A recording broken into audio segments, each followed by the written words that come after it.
পর্যন্ত হইতে রইছে। ওঠ। কেডা? আমি তোর দাদা বীর মুক্তিযোদ্ধা মরহুম মুতালেব আলী। দাদা আপনি আপনি না মইরা গেছেন গা, অনেক বছর হইছে। আমি মইরা গেছি গে, পরেও কি তোরা আমার শান্তিতে রাখছস? না উপায় আছে তোর কাছে?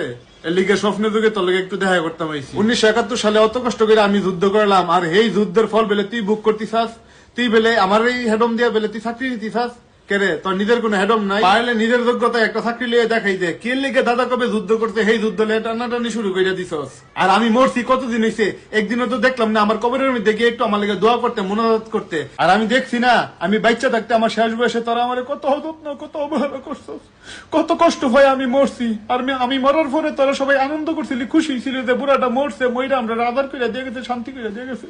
আর তোরা মানে আমার মরার পরে আমার এই সার্টিফিকেট লিয়ে, মুক্তিযোদ্ধা সার্টিফিকেট লিয়ে তোরা এটা সুবিধা ভোগ করতে যাস না, তখন আমার খুব কষ্ট লাগে। তোর কাছে অনুরোধ রইল, এই কুটা ছুটা এটা বাদ দে, তোরা নিজের যোগ্যতায় কিছু একটা করার চেষ্টা কর।